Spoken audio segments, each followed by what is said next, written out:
Olá, boa noite a todos, muito bem-vindos. Hoje, live numa sexta-feira. Como estamos? Estamos aqui prontos para trazer um conteúdo muito bacana para vocês. E espero que quem já possa esteja na sua casa, possa estar bem confortável para acompanhar essa live.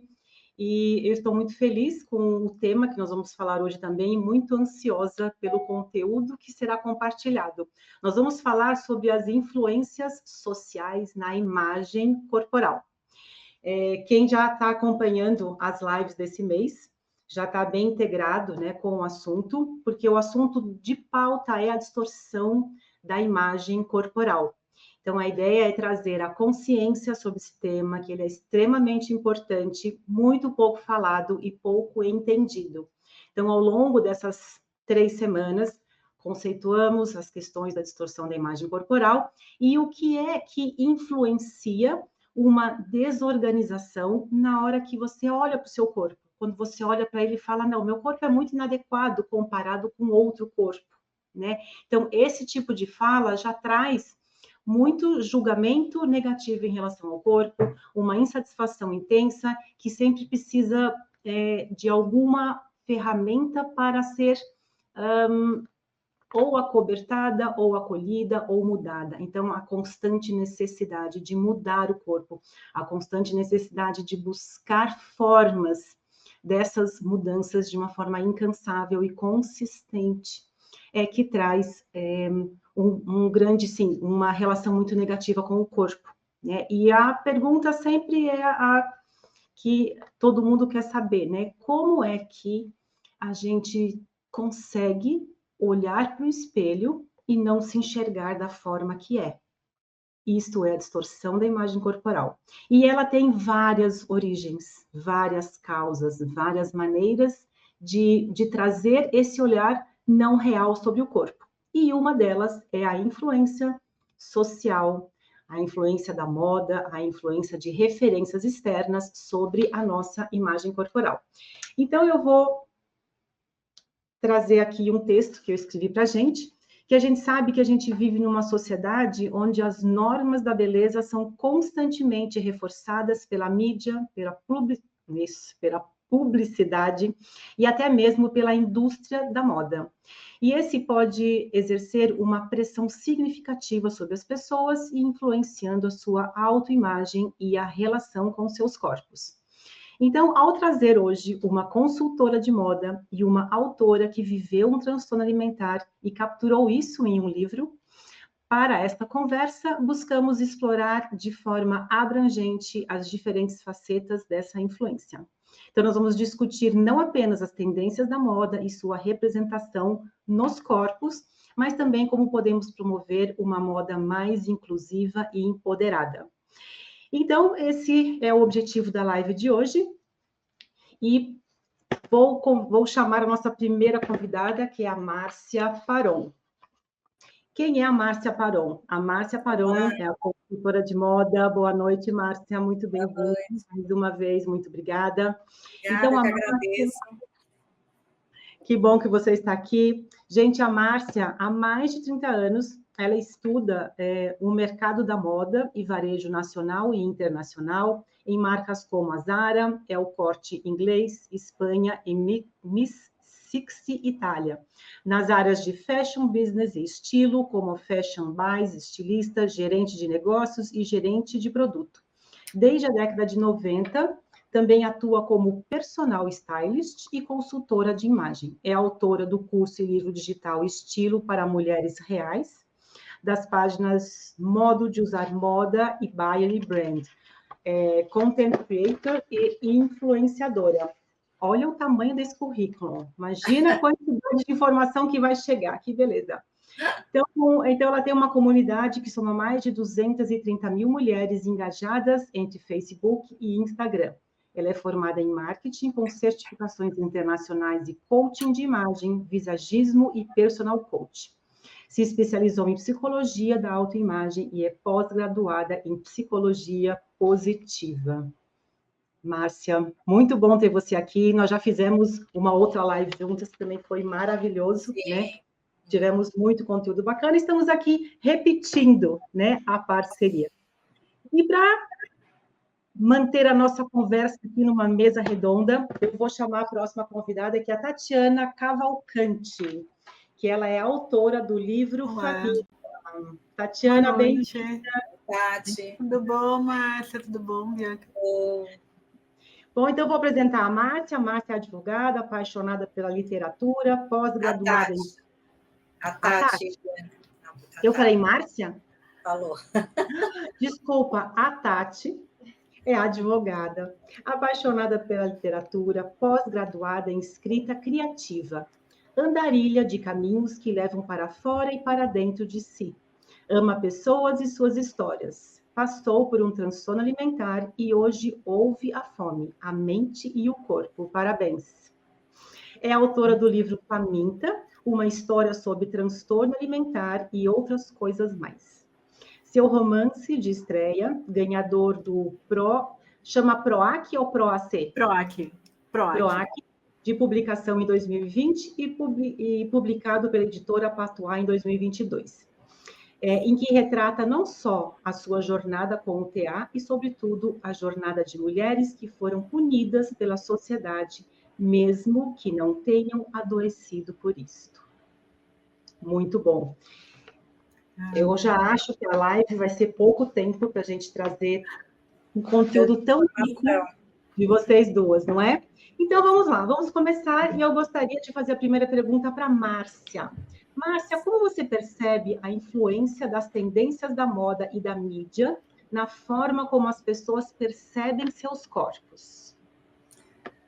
Olha, Bianca, a moda, ela é, assim, 90%, eu vou falar aqui, gente, tudo que eu vou falar hoje, eu vou falar de 95% das marcas de moda e do que acontece no mercado de moda, tá? Porque a gente tem hoje uma minoria já indo por outro caminho, mas a maioria ainda é assim, tá? As marcas, tanto nacionais quanto internacionais, elas sempre fazem uma coleção para uma mulher magra e jovem, tá?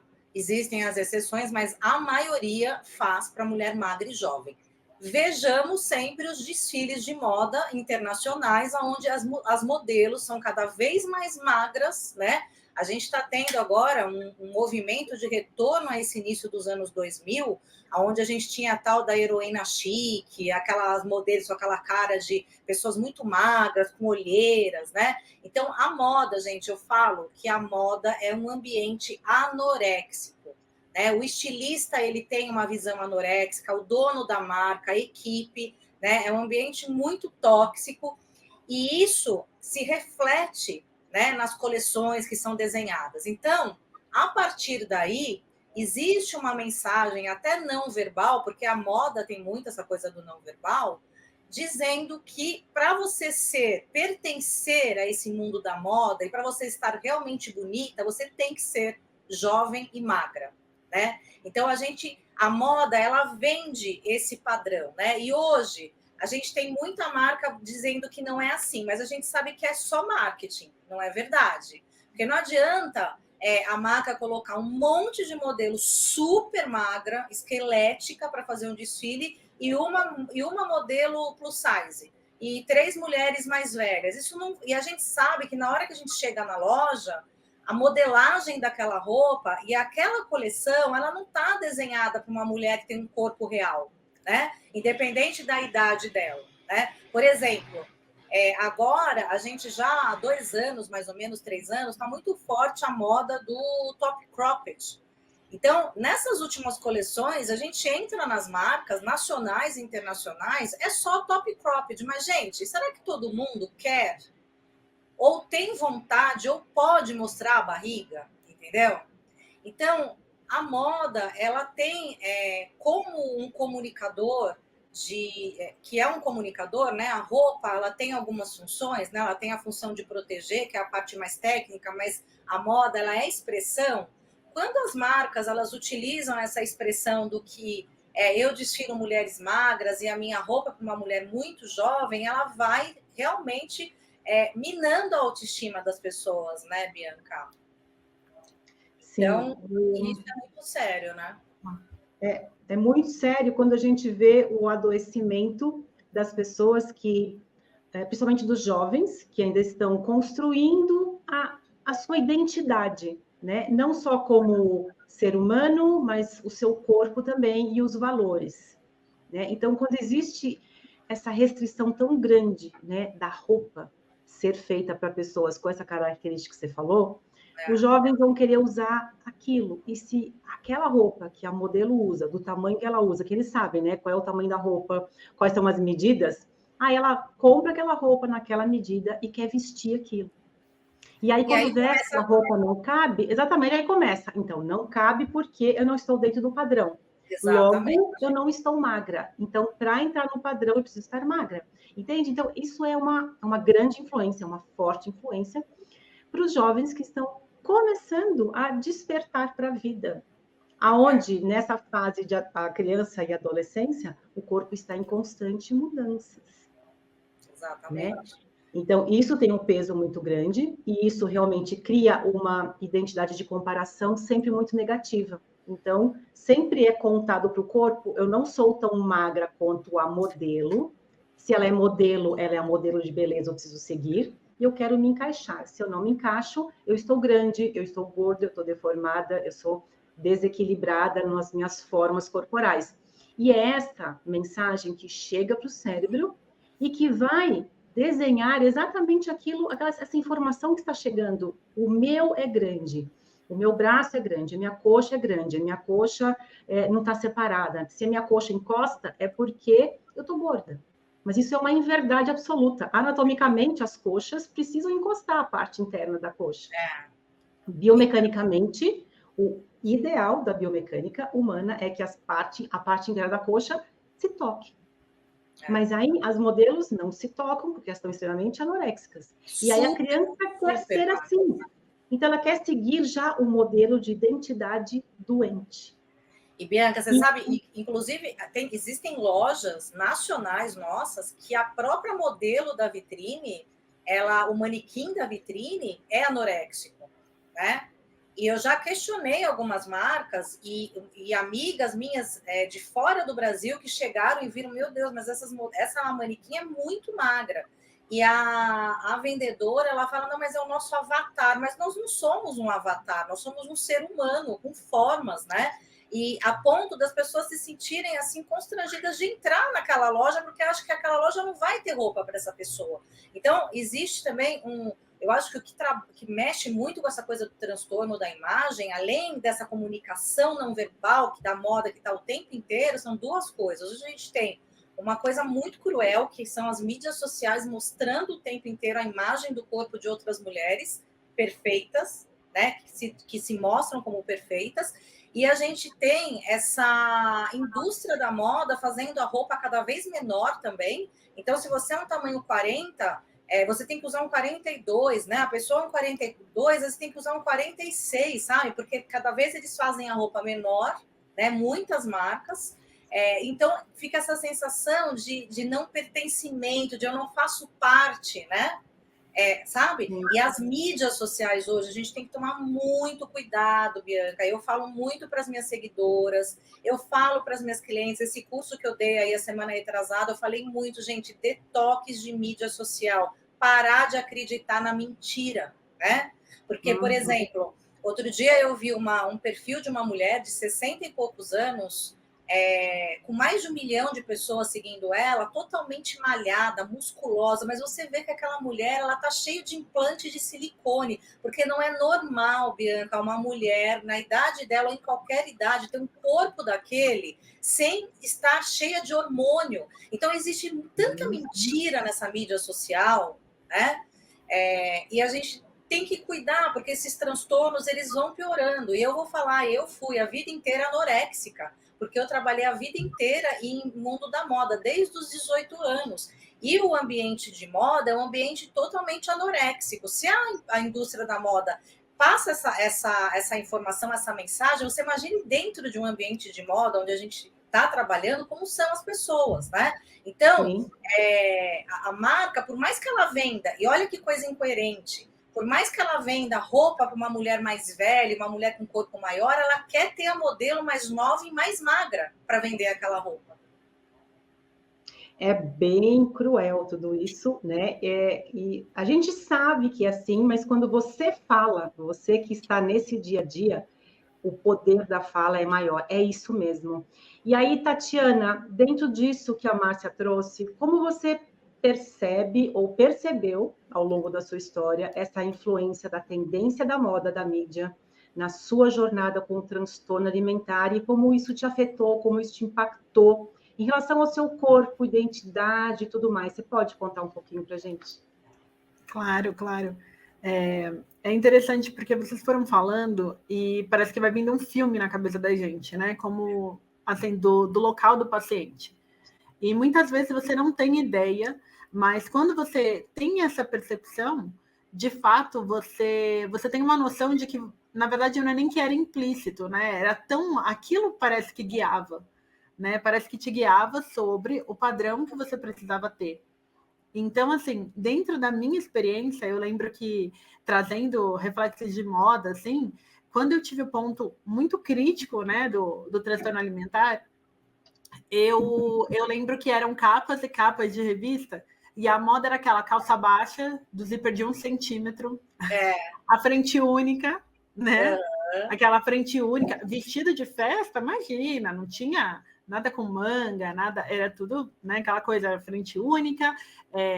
E eu fui nutrindo, em relação ao meu corpo, uma aversão muito grande, porque eu olhava, eu comparava, por muitas vezes entrei em lojas e aquilo assim parecia que não pertencia a mim, né?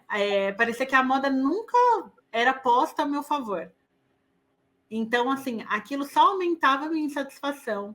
Era olhar uma capa de revista e falar, nossa, era ler uma entrevista e ver que a fulana veste numeração tal, e comparar o meu corpo, que hoje eu tenho consciência que era um biotipo completamente diferente, com uma pessoa completamente diferente de mim, com uma rotina completamente diferente.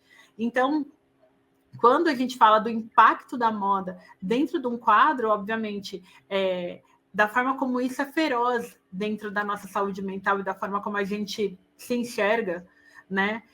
O quanto isso, falando de dentro, o quanto isso me levou a querer buscar caminhos, né? No caso, totalmente inadequados, obviamente, e doentes, mas para alcançar um padrão que a mídia impunha, né, como ideal, e a minha mente, né, enquanto paciente do TA, ia lá e chancelava aquilo, sabe? Então, é muito interessante quando vocês trazem assim, esse olhar do conceito, e aqui eu falo, caramba, era mesmo, era tudo isso e mais um pouco, sabe? É muito triste, na verdade, né, Tati, a gente ouvir isso, né? Porque você está contando uma história que eu também vivi trabalhando na moda, e história muito parecida com histórias de pessoas que eu atendo, né? Então, eu hoje, a gente vê que até hoje existe isso, né? Por exemplo, a gente sempre vai se achar adequado se o dono de uma marca, o diretor de uma marca fala assim, eu não quero que a minha cliente use, que tenha a batata da perna grossa, use a minha bota, como eu ouvi isso já de donos de marca, sabe? Eu não quero que uma mulher que use 46 use a minha roupa, porque isso vai queimar a imagem da minha marca. Quer dizer, é muito triste tudo isso, né? Então, e o que você falou, né, que era assim, né, não é assim ainda, né, infelizmente. Quando a gente é muito nova, quando você está numa idade, quando você é adolescente, que isso que me preocupa mais, a gente não tem a maturidade para avaliar isso. Exato.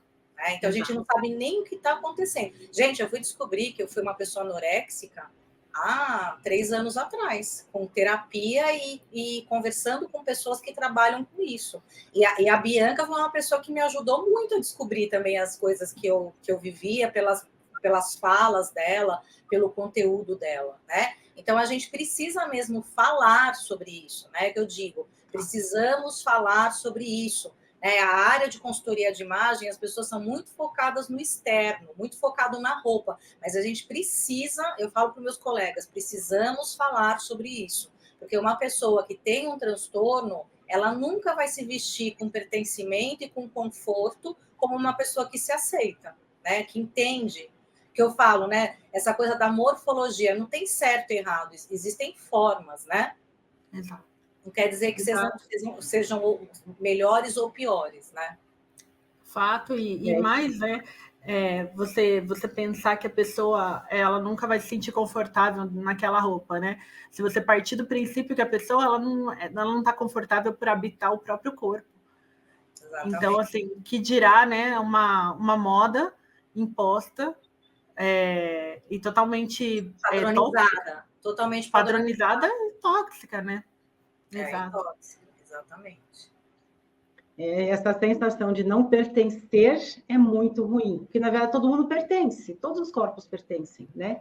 Por que é tão difícil? Eu falo para os meus pacientes, por que na moda não existe um número de roupa que é igual para todo mundo? O número 42 veste para todo mundo que usa 42. Exatamente. Não, é um 42, sei lá, um cos mais comprido, a perna mais comprida, não existe, ninguém conseguiu até hoje ter modelo, tipo A, B e C. Não tem. Na verdade, infinita.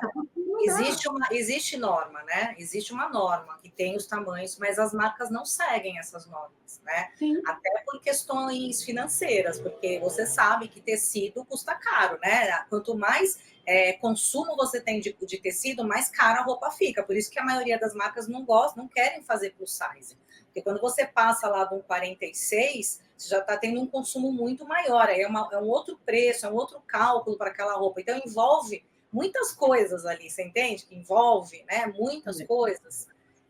Então, as pessoas, as marcas não querem nem entrar nisso. Mas eu acho, de verdade, gente, eu acho que o que está acontecendo, não são todas, tá, gente? Existem marcas que fazem tamanhos corretos, tal, mas muita marca faz tamanho muito pequeno. Eu acho, assim, um desrespeito com a pessoa, sabe? Principalmente com a mulher, que já tem todos esses problemas, né? Com imagem, essa cobrança, né? E ainda mais a brasileira, né? Porque aqui no Brasil, gente, a gente tem... Eu estou falando de estudos que eu leio, que eu estudo.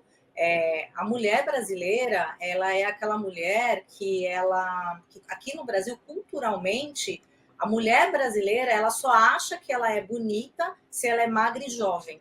Né? Então, por exemplo, quando você faz a Miriam Goldenberg, que é aquela jornalista, que é antropóloga, e ela faz muita pesquisa sobre a idade, e a mulher e a idade, né? Então, quando a mulher chega aos 40 anos, ela diz que nas pesquisas dela, a mulher, ela fala, a frase que ela mais fala é, será que eu posso? E aí ela pergunta, né, o que você... mais inveja, assim, numa mulher mais jovem, né? O corpo dessa mulher e essa juventude. Então, a gente aqui tem muito essa ligação da imagem com a magreza e a juventude, né? E isso precisa também ser quebrado, né, gente? Porque ninguém é magro e jovem pro resto da vida, né? Exato.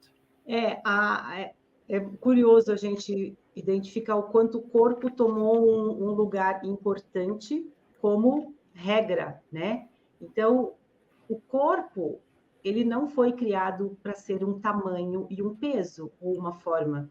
Ele é muito, muito, muito, muito mais do que isso, né?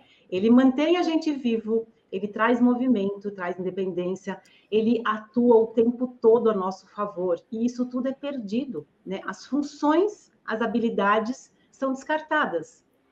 Deixa eu responder o que a Sofia... Não, espera só um pouquinho. Espera. A gente vai puxar a pergunta. Tá.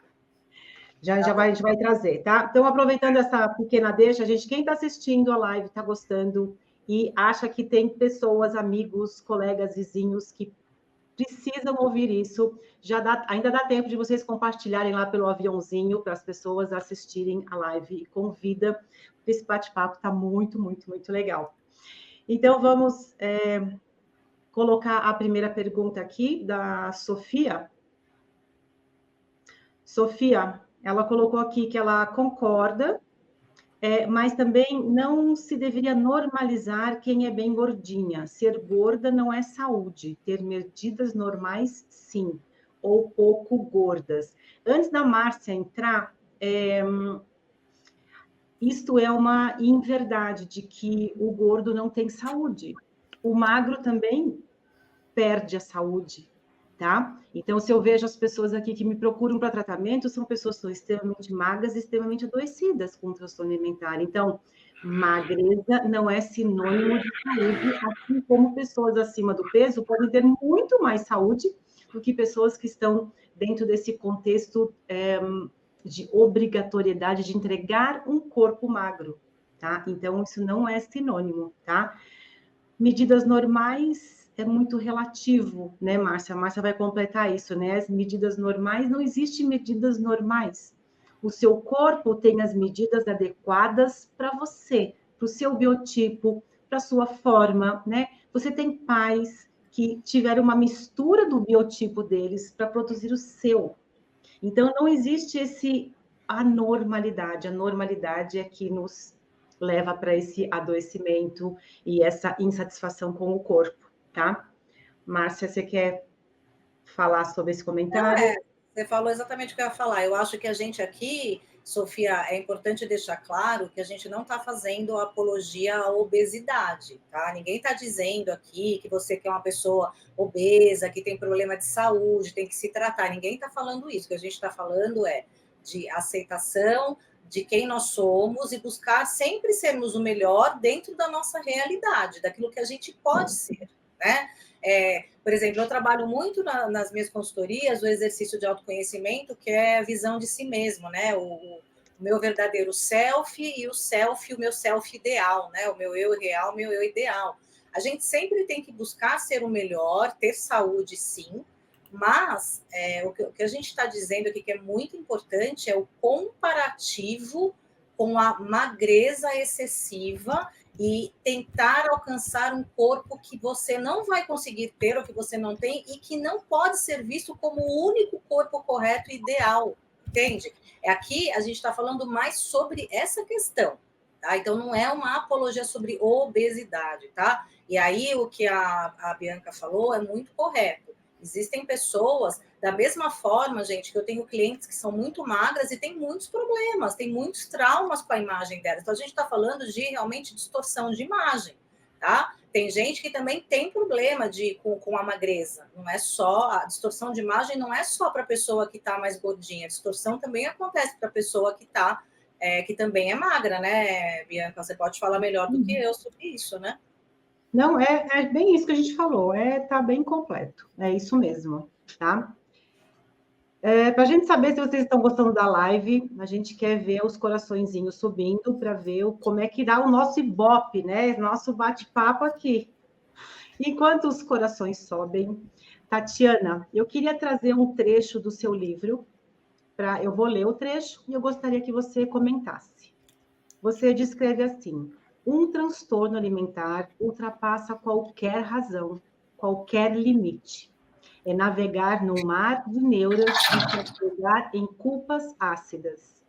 É parasitar pela vida, ansiando por aprovação, enquanto o mundo parece ter olhos apenas para padrões ideais. Fale um pouco desse conteúdo, ele combina, assim, ele traduz o que nós estamos falando aqui, e para trazer essa consciência, Tatiana, acho que você tem toda essa propriedade. Primeiro, eu quero te dar parabéns pela coragem de colocar tudo isso no livro e você se expor, porque é difícil se expor nesta dor, porque as pessoas ainda não reconhecem, não valorizam, não entendem a dor de quem tem um transtorno alimentar, porque é uma dor muito interna, muito sua, está dentro de você.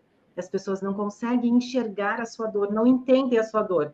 Não porque elas não tenham compaixão por você, mas elas não conseguem identificar que está um pouco além do que é visível, é muito interno. Então, essa empatia é difícil, e esse é um dos objetivos, né, desse mês, para a gente falar sobre isso, né?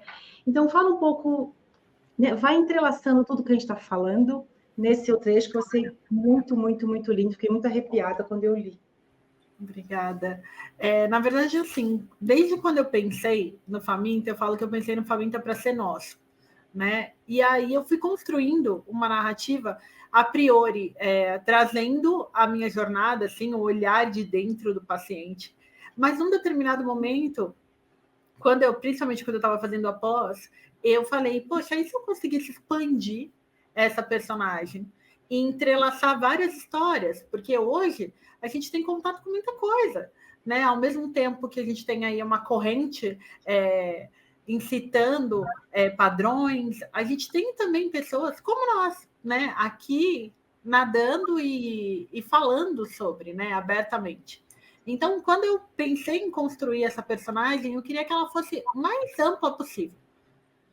E aí, esse trecho especificamente, eu queria dizer sobre um objetivo do Faminta, que é despadronizar corpos, né? Quando eu trago uma personagem como a personagem do Faminta, eu trago uma personagem que lidou com uma obesidade infantil, trago uma personagem que passou por um transtorno alimentar, trago uma personagem que sofreu bullying, tanto por ter um corpo gordo, como por ser muito magra. Então, aquilo, ao mesmo tempo, era exatamente o conflito dela, porque, espera, se o meu corpo é gordo, é errado. Se o meu corpo é magro, também. Qual que é o padrão? O que as pessoas esperam de mim? Até você ter a percepção que, muitas vezes, a gente fala amém, né, para várias coisas que as pessoas falam aí, ditam e impõem para o nosso corpo, querendo falar, olha, tira seus padrões do meu corpo, é o meu corpo. Justamente o que você trouxe, né? Trouxe sobre termos biotipo, nossa questão genética e tudo mais. Mas até ter essa percepção, especificamente para mim, agora saindo não só faminta, mas falando também como paciente, foi um processo muito doloroso. Até porque eu demorei para ter essa percepção, eu demorei para entender que isso não me fazia bem. Na verdade, é o contrário, aquilo me fazia adoecer. Então, o que esse trecho especificamente traz, né? Justamente esse conflito interno, conseguir trazer, expor em palavras de uma forma até sinestésica, que as pessoas pudessem entender o tamanho dessa dor, o tamanho desse muro que cerca uma pessoa, que dita para ela mesma que ela não pode pertencer ao mundo, né? Então, por exemplo, eu tive momentos da minha vida que a roupa, ela se tornou meu esconderijo. Eu tinha uma lista de roupas proibidas, né? Então, roupa clara não podia, roupa de elipse horizontal também não, roupa justa também não, barriga de fora não podia, braço... Por quê? Porque na minha cabeça, tudo era inadequado. E aí, quando eu comecei a olhar, era uma insatisfação tão grande sobre o meu corpo inteiro que a roupa virou meu esconderijo. Então, eram roupas largas, eram tons escuros o tempo inteiro. Aquilo era a minha camuflagem e uma vontade praticamente de não ser notada. O que eu queria é que as pessoas não me vissem, né? Que as pessoas não notassem, porque na minha percepção era, se elas me notarem, julgar o meu corpo, por ele não estar adequado. Então, eu acredito que esse trecho do Faminta, ele, no fundo, ele tenta trazer a dor, sabe? Ele tenta fazer aquela dor que pulsa, gritar. E eu acho que no final ele consegue, sabe? Muito assim, muito obrigada, Tatiana, pelo seu relato. Ele casa, é o que a gente está falando, né? E às vezes o que a gente fala, assim, tá, elas estão falando, elas sabem que elas estão falando, mas não é bem assim, né? Então, né, assim, não quero escutar isso, mas quando você traz, né, com as tuas palavras, com a sua vivência, isso fortalece muito. E quero que fique, né, quem está escutando, um sinal de alerta de que o sofrimento, a partir dessa referência da comparação extrema com outros corpos e querer entrar dentro desse padrão, traz um sofrimento interno muito grande. Um adoecimento, uma preocupação excessiva, né, padrões obsessivos de fazer exercício, dieta, restrições e cuidados excessivos com o corpo o tempo todo, isso também é cansativo, né? Então, se a gente conseguir trazer uma aceitação do corpo, entender que cada corpo é um corpo, que existe espaço para todo mundo, roupa para todo mundo, roupas bonitas, né? A gente fala, não, só tem roupa bonita para quem é magro. Gente, isso são coisas que foram criadas e a gente tem que fazer o nosso melhor para trazer um outro olhar para tudo isso, né? Porque um dia o nosso corpo morre aí. Acabou, né? Bom, então temos aqui algumas perguntas, comentários, então eu vou pedir aqui para o time levar a próxima pergunta para a gente falar. o comentário, e o Alexandre Figueiredo fala, pura verdade, a minha filha com 16 anos desmaiava por estar fraca devido à anorexia, e isso antes de sabermos o diagnóstico. Né, Alexandre, obrigada por compartilhar. Então, até os pais conseguirem identificar um transtorno alimentar em seus filhos, demora, porque é um processo que vai se instalando aos pouquinhos, não é isso, Tatiana? É um pouquinho hoje, um pouquinho amanhã, um medo aqui, uma compensação ali, aí restringe um pouco, aí faz um pouco mais de exercício. Então, quando vê, fala, é coisa da adolescência, ou não é esse assim, ela tá, né? Ela gosta de ficar sozinha, é coisa da adolescência, e quando vê, ela já está dentro de um quadro de anorexia, não é isso? E grave, exato. Acho que tem um perfil de isolamento muito grande, né? Tem esses conflitos internos que você não sabe lidar com eles, a verdade é essa. Então, aquilo automaticamente você vai se isolando, né? E muitas vezes, quando descobre mesmo, de fato, já está num estado muito avançado, porque aquilo é, entre aspas, né, o segredo da pessoa. E muitas vezes, como, por exemplo, várias vezes eu estava já extremamente magra, com uma aparência doente mesmo. E as pessoas me elogiavam. Tinham pessoas que me elogiavam. Né? Então, assim, aquilo é o quê? É uma validação? Né? Então eu estou no caminho certo. Não, isso, gente, eu vivi isso, Tati. A minha mãe, há uns anos atrás, ela teve um câncer e eu vivia de dieta, estava sempre magra, mas eu perdi, assim, uns 6 quilos em 10 dias quando eu descobri o câncer da minha mãe, porque eu realmente não conseguia comer, sabe? Eu estava muito, muito triste e tal. E é impressionante, porque logo depois eu fui fazer uma viagem para trabalhar, e quando eu cheguei na marca internacional que eu trabalhava, todo mundo falava assim para mim, ai, você está tão triste, né? Que pena, mas você está tão linda assim, magrinha. Sabe, gente? Olha que crueldade, a pessoa saber que você está passando por um momento difícil, você não está comendo de tristeza, e a pessoa fala, eu sei que você está triste, mas você fica tão bem, assim, bem magrinha, né? Quer dizer, você entende que isso daí alimenta, né? Alimenta mais o desejo de ser cada vez mais magra, né? De entrar naquele ideal do que os outros acham bonito. Total. Né? E às vezes não é nem o que a gente acha bonito, é o que o outro acha bonito, sabe? Exato. É colocar no outro, né? É a aprovação. Exatamente, é a aprovação, né? Então, isso acontece muito com as crianças aqui no consultório, quando elas falam, quando eu tinha um sobrepeso, ninguém falava comigo, ou me escolhia, ou eu não era importante. Quando eu emagreci, eu recebi o elogio, recebi atenção, é como um prêmio. Então, lá dentro, fala, poxa, quando eu estou magra, eu recebo atenção, elogios. Então, eu vou querer mais disso. Porque se eu mudar o meu peso, eu não tenho mais a atenção das pessoas. Elas não vão me elogiar, não vão falar comigo.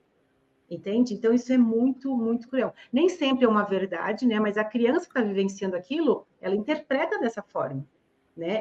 Às vezes não é intenção de ninguém da família, tá? Falar mal, ou intencionalmente. Os comentários vêm, né? E aí a interpretação que a criança tem daquele momento é que vai trazer essa insatisfação, desorganização, ou querer, então, cada vez mais magra. Quer dizer que cada vez mais magra, eu vou ter mais elogios, né? Então, temos mais um comentário, vou pedir para agora a gente subir a pergunta 3. A Tati Beck, ela fala, a gente estava falando da questão do tamanho, né? Pessoas sobrepeso, pessoas magras, mas a questão da estatura também. Os extremos sofrem em não encontrar roupas e calçados. Isso também existe, né? Eu tive uma paciente que comentou que ela queria ter um tênis, sei lá, cor-de-rosa, mas ela calçava 44, e não tem tênis cor-de-rosa para quem calça 44, entende? Então, assim, Tati, é isso mesmo, né? A estatura também, né? As crianças que crescem muito rápido, as pessoas mais altas, as mais baixas, né? Por quê, né? Olhar para a pessoa e caracterizá-la pela forma. E o ser humano que está atrás da forma? Não existe.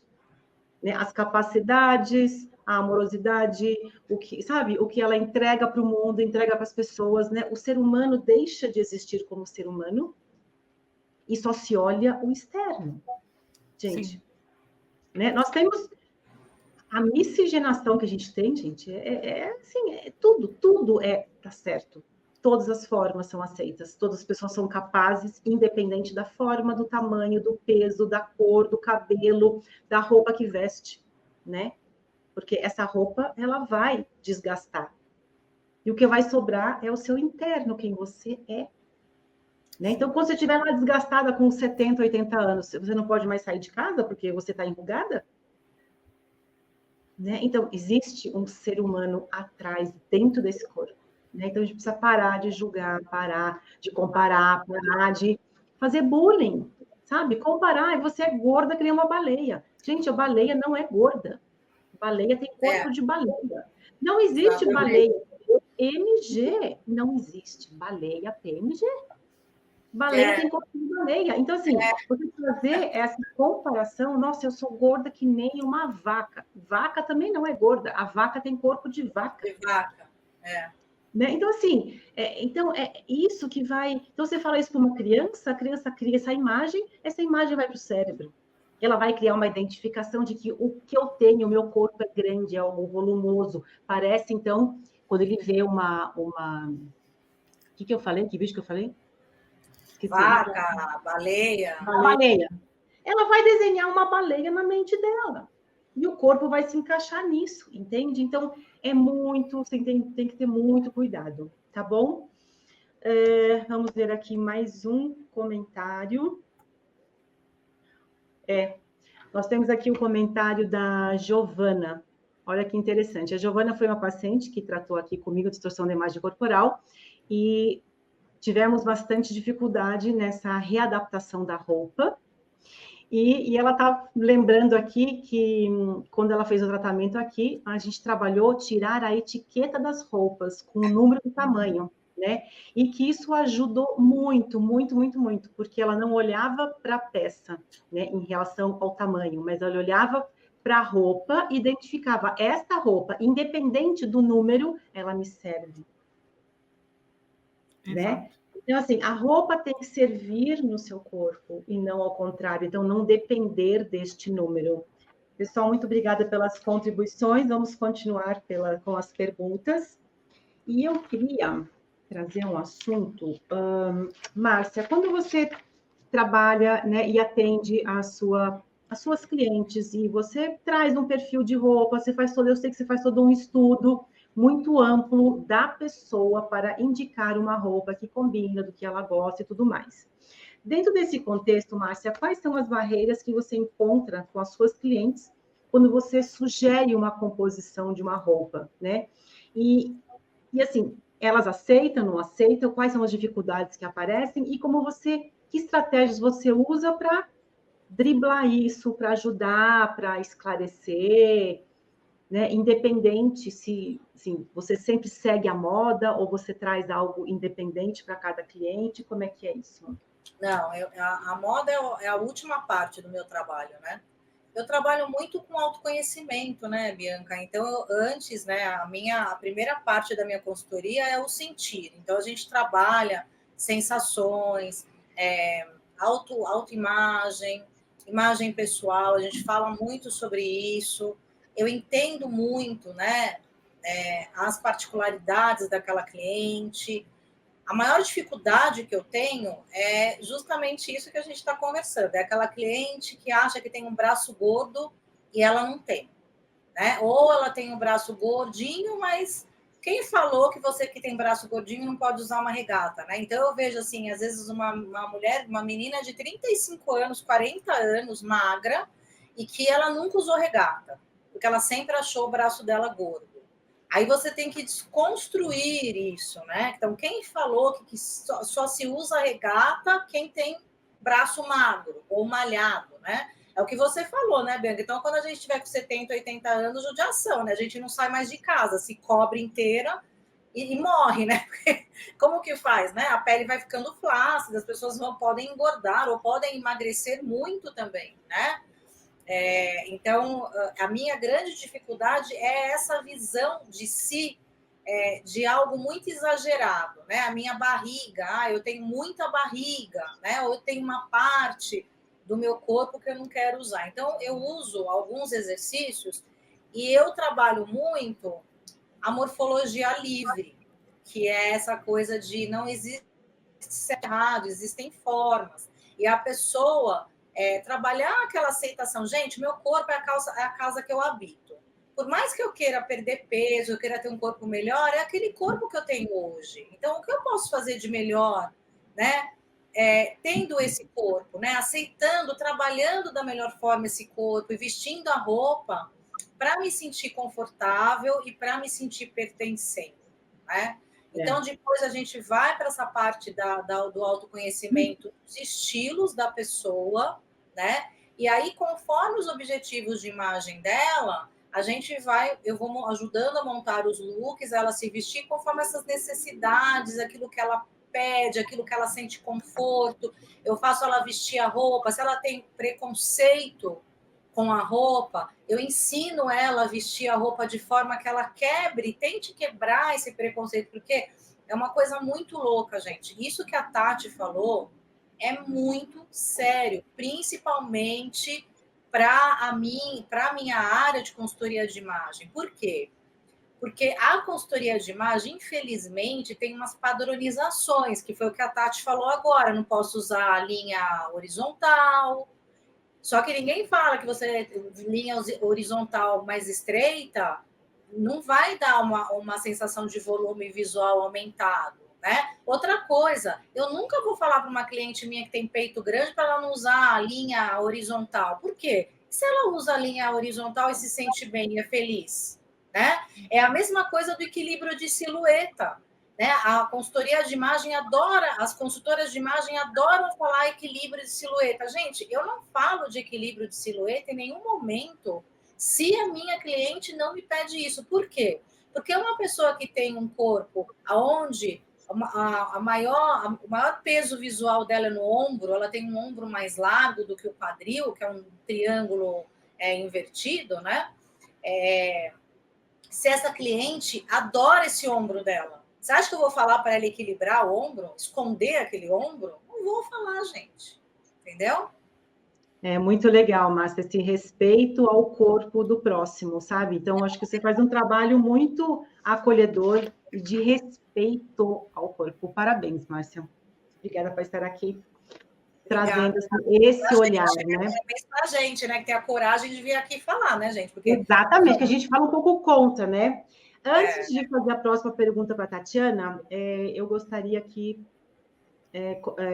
falar aqui sobre os comentários que estão chegando. E aí pode, time, aí subir a próxima pergunta, o próximo comentário, falando sobre roupa, né? Eu era assim com roupa também. Não usava shorts, não usava biquíni, cropped, regata, nada disso, né? E aí a Giovana ainda comentando, né? Depois que ela identificou que o corpo dela não era deformado e grande como ela imaginava, é possível vestir roupas. O corpo de cada um é permissivo. O que é impeditivo é quando eu crio uma imagem irreal sob o meu tamanho, e aí sim eu não posso usar nada. Como você falou, não posso usar uma blusa de regata. Quem disse? Quantas pessoas ficam usando blusa de manga comprida no verão, suando, porque não posso mostrar? Quem disse que não pode, gente? Braço é braço, que nem da baleia, lembra? Braço é braço. Então, é isso, né? Então, vamos para o próximo comentário, por favor, da Célia Salim. Você é psicóloga, né, Célia? Ela fala assim, precisamos muito falar disso. A dor, muitas vezes, é muito solitária e precisa de cuidados e acolhimento. Sim, isso mesmo. É isso mesmo. Muito obrigada, Célia. É por isso que nós estamos aqui, né? Durante todo esse mês falando sobre isso, todos os convidados estamos trazendo conhecimento, esclarecimentos, apoio, acolhimento, para que vocês possam ter um volume de conhecimento específico para ajudar, ou ouvir alguém falando alguma queixa e falar, olha, vai buscar ajuda, existe ajuda, sabe? Esse apoio, né? Ajudar a pessoa a chegar, porque é muito difícil identificar o que você está passando, se realmente é um distúrbio de imagem, um transtorno alimentar, ou uma intensa insatisfação, tanto faz. Quando existe o sofrimento, sempre vai existir ajuda, né? Então, tem profissionais extremamente competentes para ajudar a todos vocês. Então, mais um comentário, por favor. É acolhimento e desconstruir esses padrões, né? Que a gente está acostumada a assistir, a ver desde pequena, né? Inclusive, gente, esses padrões, vamos deixar também isso aqui bem claro, esses padrões também são passados para nós através de mensagens de pessoas muito próximas, nossas mães, nossas avós, nossas irmãs, nossas primas, né? Então, a gente precisa desconstruir isso, sabe? Sim, sim. E é o que, né, acho que complementando isso que a gente está falando, tem 2 comentários ainda reforçando que elogiar o corpo magro não é um elogio, gente. Né? Elogio é tudo menos falar sobre o tamanho do corpo. Né? Ser magra virou um extremo elogio e ser gorda virou quase um xingamento. Quando, gente, isso nunca existiu. Né? Então, vamos sair disso, né? Então, ter sido sempre magra e, de repente, mudar de tamanho, ou ter sido gorda e emagrecer, essa transação do corpo nos diversos tamanhos também traz muito sofrimento, né? Agora eu vou restringir e vou ser magra, aí não consegue sustentar e ganha peso, aí ela nunca encontra um tamanho adequado, uma forma adequada para o corpo dela, o equilíbrio, né? E taxar as pessoas, né? Você é magra, pode ser modelo. Você é alta, vai jogar vôlei. Você é baixinha, vai fazer tal esporte, sabe? Não é, não é, tá? Alguns biotipos são favoráveis para alguns esportes, mas não quer dizer que a pessoa só pode fazer aquele, pode fazer outro. Porque a capacidade, a habilidade é construída, né? As pessoas são julgadas o tempo inteiro pelo corpo que elas têm, né? Exatamente. Tatiana, você agora. Quais foram as suas principais crenças construídas a partir deste externo, em relação ao corpo, em relação ao transtorno alimentar, e como você transformou isso a seu favor? Como é que você conseguiu, sabe, arrancar tudo isso, sair disso e hoje ser essa pessoa incrível, maravilhosa, transmitindo saúde para todos nós? Obrigada. Na verdade, foram 2 pontos, né? Primeiro, assim, encontrar o tratamento adequado, ajuda especializada, né? Porque tem muito isso. Muitas vezes você vai em profissionais que não têm conhecimento, né, do TA. E isso acaba dificultando mais ainda o processo, postergando de você estar ali enxergando para o real problema ali, né? Porque de fato está acontecendo. Então, assim, as principais crenças que eu construí ao redor do meu corpo é que ele era inadequado, que a moda não era para mim, que a única coisa que eu precisava fazer era esconder o meu corpo, eu tinha que esconder o meu corpo. Até tem o comentário do biquíni, e eu também, eu sei lá, acho que eu tinha 30 anos quando eu coloquei o biquíni a primeira vez, né? Eu não sabia o que era para mim, não era algo que eu poderia usar dentro do padrão, né? Dentro de tudo que a minha mente tinha concebido, né? Agora, em relação a desmitificar isso, são vários processos. O primeiro, o tratamento. Né? O tratamento é inenarrável, assim, o quanto várias fichas vão caindo ao longo do tempo e como a gente vai tendo percepção do quanto isso adoece, né? Do quanto a nossa saúde mental está adoecida, do quanto o nosso corpo está adoecido por conta disso. Então, esse é o primeiro ponto. E o segundo, eu acho que, invariavelmente, a escrita é um processo muito, muito forte para mim. Então, de alguma forma, eu brinco, eu falo, eu escrevi Faminta primeiro para mim, sabe? Porque eu precisava falar para mim algumas coisas que eu não poderia esquecer, que eu sempre tinha que me lembrar.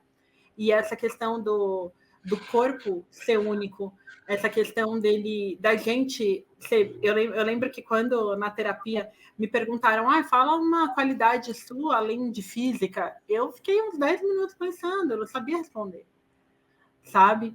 Então, eu acho que quando a gente pensa nisso, a escrita ela vem e me ajuda muito a elaborar. Então, são esses 2 pontos assim que eu acho que são essenciais. O tratamento e acho que a escrita, de fato, como uma aliada. E aí eu também acredito que a escrita de um livro, de um romance, de uma personagem que pode ser qualquer pessoa, ela possa ajudar a difundir isso, a que a gente possa alcançar sem rótulo, né? A gente tem julgamento, a gente tem rótulo, a gente tem estigma. Então acredito que esse combo foi o que me ajudou a ir tirando todos esses julgamentos, esses padrões que eu tinha imposto, né? Imposto para o meu corpo.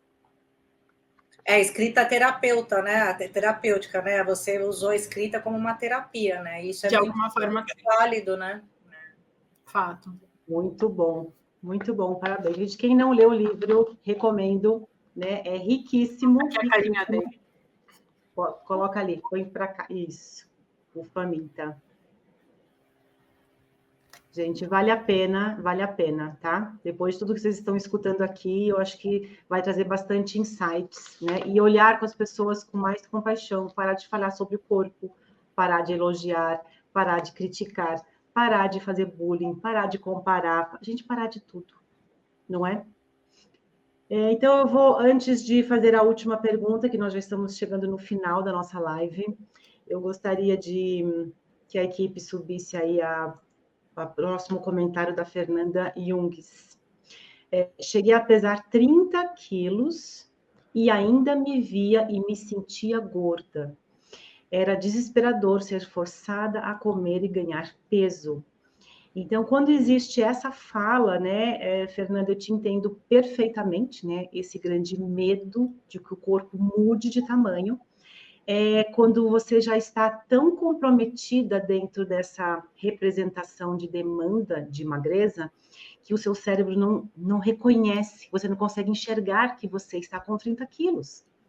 E você ainda tem o pensamento como se tivesse ficado a imagem do seu corpo congelada no medo de um tamanho que ele possa vir a ser, né? Então, esse medo gera muita angústia, um medo muito grande de comer, um medo muito grande de se relacionar, um medo grande de se expor, né? Como você falou, Tatiana, o quanto uma roupa larga e escura esconde o sofrimento que está dentro desse corpo, para que ninguém veja, né? Então, quando o sofrimento chega a esse ponto, sim, já temos instaurado o adoecimento psíquico relacionado ao corpo, né? Aonde não existe mais a identificação das formas, um medo intenso de tudo ao seu redor, né? Do julgamento, do olhar do outro. Então, é realmente muito triste tudo isso. E estamos aqui para ajudar a fortalecer este conhecimento, a identificação e o cuidado, né, que nós podemos ter com o outro. Porque qualquer comentário direcionado ao corpo do outro é uma invasão do espaço pessoal. É uma agressão, gente. É uma agressão. Ah, mas estou falando que ela é bonita. Mas se lá dentro ela não se sente bonita? Se lá dentro ela tem outro conflito? Então, assim, falem com o ser humano e não através do tamanho, da forma, do corpo. Tá bom, gente? Lembra, vocês estão invadindo o espaço, tá? É agressivo. Mesmo, às vezes, com amor. A pessoa interpreta do jeito do sofrimento que já está instalando lá dentro, tá bom? Então, agora a última pergunta para as duas. Eu quero saber de vocês, né? Como que a moda pode ser utilizada como uma forma de expressão individual e empoderamento pessoal, independentemente das pressões sociais em relação ao corpo? Olha, a moda, gente, ela é comportamento, né? Influências que vêm de acontecimentos sociais, econômicos, e ela tem muito a ver com essa coisa do lado expressivo. Então, a gente sempre tem que usar as ferramentas da moda para expressar o nosso eu real, o nosso eu ideal, usar esses signos, esses símbolos, para mostrar de forma não verbal para o mundo quem nós somos, né? A roupa, ela tem uma característica de proteção, mas ela também é a expressão do meu eu, né? Então, eu falo que nós acordamos todos os dias de manhã como uma tela em branco. E quando a gente vai pondo as camadas de roupa, de cores, de estampas e de acessórios, a gente está pintando essa tela. Então, todo mundo, ninguém é igual a ninguém. Você pode vestir a mesma roupa do vizinho, mas aquela roupa ela vai estar diferente em você, ela vai ter um contexto diferente para você e para o outro que está te vendo. Então, a gente tem que utilizar a moda a nosso favor, para a gente pintar, mostrar essa pintura, né? Esse quadro lindo, né? Esse eu real, né? Essa pessoa que eu sou através das ferramentas da moda, e não ser escravo dessa moda, e não entrar em padrões, e não querer replicar o outro, e não querer utilizar aí dessa moda para ser igual ao outro, a se comparar, né? Então, usar as ferramentas de moda a seu favor e sendo muito autêntica, se conhecendo e usando aquilo que te faz sentir pertencendo e confortável. Muito bom, muito obrigada, Márcia. Eu que agradeço, meninas. Tatiana, antes de você responder, tem aqui um comentário da Rosa Guedes, que é psicóloga, uma queridíssima, maravilhosa, que eu conheço, que ela está aqui te parabenizando por obrigada, tudo que você está trazendo. E também nós temos Márcia maravilhosa, da Adesso Semijoias e Presentes. Tá aqui. Andréia, minha cliente, minha aluna. Então, ela também está aqui. Então, Tatiana, o que você pode aqui, para finalizar, ou não precisa responder exatamente essa pergunta, mas assim, claro. O que você gostaria assim, de falar, de colocar, de deixar assim como assim, a assinatura final? Eu creio que a gente pensar, né, exatamente nesses conceitos, né, fazendo aquele compilado, meio que o exercício do escritor, que vai fazendo o fio condutor do negócio todo, de coisas que foram ditas. Então, por exemplo, a Márcia disse sobre a pluralidade dos corpos dentro da moda. Mas isso não de fachada, isso real, isso existindo. Né? Quanto mais a gente se enxergar no outro, mais a gente vai perceber que tem várias pessoas e que há uma pluralidade, que teu corpo faz parte, ainda que ele não seja igual ao do fulano, né? Então, eu acredito que é o primeiro ponto. Tem um livro infantil que eu amo, e ele fala assim, né? E o quanto isso é importante para a gente conversando com as nossas crianças desde o comecinho, né? Mas ele fala, se o mundo disser para as crianças como elas devem ser, para as nossas meninas, né, os nossos meninos, como eles devem ser, então que a gente possa, através da nossa experiência, dizer que nesse caso o mundo está errado. Então eu adoro essa colocação e eu acredito que esse é um ponto crucial. E o segundo, saber, tem o prefácio do Faminta fala sobre isso, uma amiga minha muito maravilhosa que escreveu, a Aline Vieira, e ele diz assim, que faminta é sobre pedir ajuda e